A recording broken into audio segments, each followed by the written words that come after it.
Aloha and welcome to the Sacred Heart Shelter. My name is Brandy Menino. I am the chair of Bridging the Gap, and here with me is my colleagues from Hawaii County, Maui, and Kauai County. We are representatives of Bridging the Gap, and we're here to talk to you about our story about homelessness in our communities. We're here to present the 2019 Homeless Point in Time Count that was conducted the week of January 22nd, 2019. And the key messages that we want to tell you about today is that our overall homelessness on the neighbor islands have decreased by 2%. It decreased by 2%. Can I get a hallelujah? Yeah. From 2,035 persons in 2018 to 1995 in 2018 and 1995 in 2019. Family homelessness on the neighbor islands have decreased by 18%. Ooh. From 216 families that was surveyed in 2018 to 77 families in 2019. Veteran homelessness on the neighbor islands have decreased by 3%. And youth homelessness on the neighbor islands have decreased by 11%. So every January, counties across the nation conduct the Homeless Point in Time Count, which is an annual survey of people experiencing homelessness on any given night. This year, outreach workers, community partners canvassed our communities, parks, streets, and other areas, asking people where did they sleep on January 22nd. This federally mandated survey seeks to count anyone who slept on the street or in their car or other areas not meant for human habitation. While the point-in-time count does not capture every person experiencing homelessness, it does provide a one-night snapshot of homelessness in Hawaii. The data collected is compared county to county and year to year to help stakeholders understand homelessness in their districts. So we have representatives from Maui and Kauai, so I'd like to introduce you to Maud Cumming. She is our Bridging the Gap past chair who will share the results specifically for Maui. Maud? Thank you, Brandy. In Maui County, we were pleased that total homelessness has decreased for the third year in a row. Overall, we saw homeless decrease by 1.3%, and that is our unsheltered homeless declined by 6.8%, and the sheltered homeless went up by 5.3%. So that really means that we were able to get more people off the street into shelters. But overall, homelessness, the number still decreased. And family homelessness decreased by 9%, and veterans decreased by 21%. In 2018, we counted 62 veterans, and in 2019 it was down to 46. So we are really excited about the results. So now we have Crystal Kadai Bargario, who is representing Kauai. Aloha, everyone.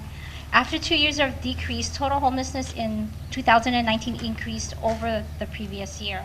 Overall homelessness increased by 51%. Unsheltered homeless increased by 86%.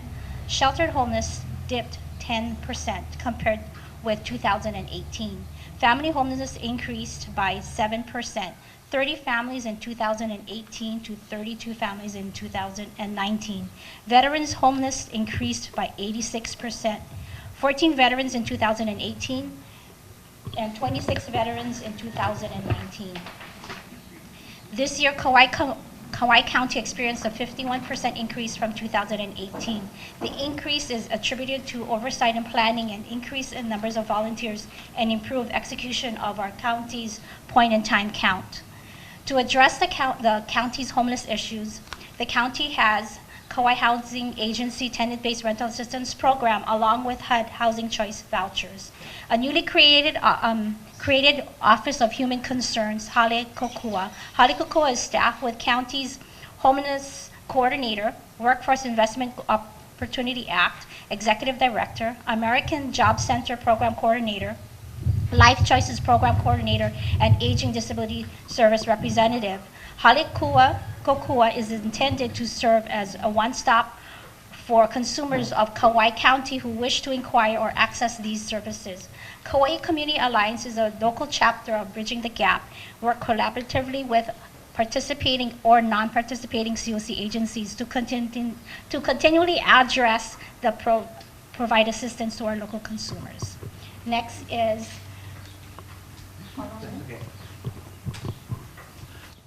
So I'm Paul Norman. I'm the co-chair of the Hawaii County Community Alliance Partners and executive director of Neighborhood Places Puna. So I want to start because this year we did something a little bit different. We had some natural disasters, and we added a question to our survey, to the point in time survey, to ask whether your homelessness, whether an individual's homelessness was caused by the natural disaster. So we're here in this beautiful emergency shelter, which was built in response to that. And what we found was that there were 67 individuals who said, yes, I am homeless because of the natural disaster. So even with that increase, even with the increase because of natural disaster, Hawaii County still saw an overall decrease of 21% in homelessness on the island. So that's huge. And what we also saw was in that decrease, we saw that more people were actually accessing shelter. They were accessing services, which means there are less people on the street and more people that are accessing the resources that are necessary to get into housing. Then the other thing that's really exciting is that we saw family homelessness decrease by 37%. Thank you. Family homelessness went down 37%. And that's huge because, first of all, family homelessness is just wrong.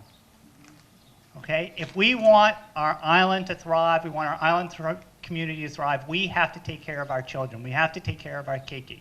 And we all know that the key to that is a stable home environment. So when I see those numbers, when I see that in 1 year, our numbers went down by 37% for family homelessness. That tells me that our community, our county has said, it is no longer acceptable to have children and families experiencing homelessness. So good job. What we're doing is working, and it's great to have our community on board and moving us towards reaching to ending family homelessness on the island. Thank you, Paul. So we want to just wrap up that, even though our data is showing that there's a decline in homelessness on the neighbor islands, there's still much work to do in our community because even just one person on the streets is not good enough for us. We believe that we can end homelessness together, and we can do that only together. So we have everybody from across the neighbor islands here to share that message. If you have any questions or comments, we can probably take that now.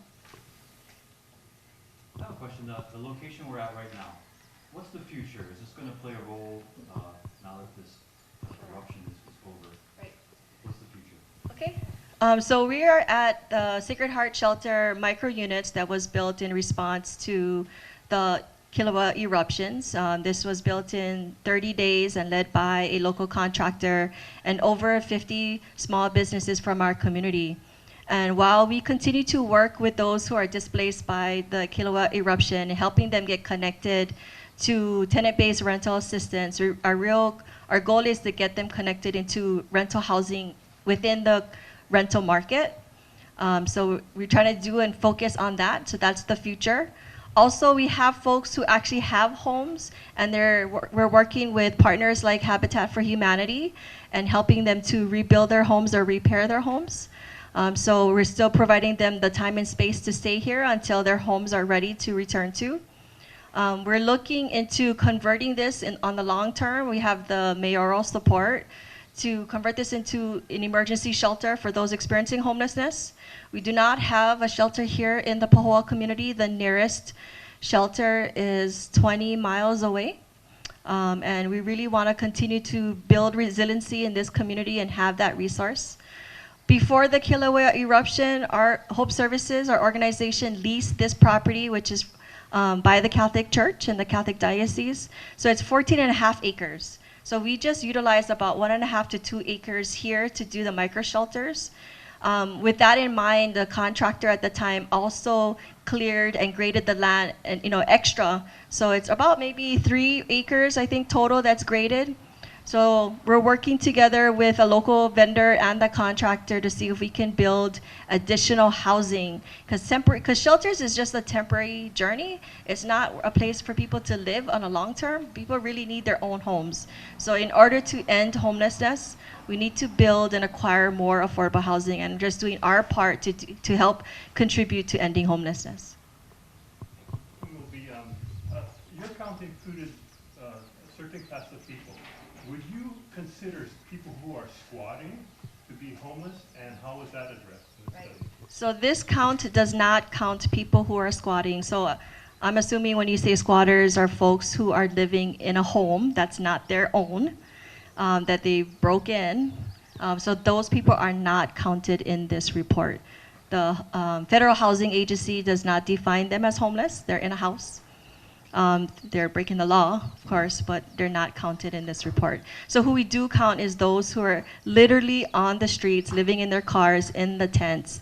We do not count people who own land and living on their land, or renting or own any type of land. So it's really, literally, truly people who have no resources.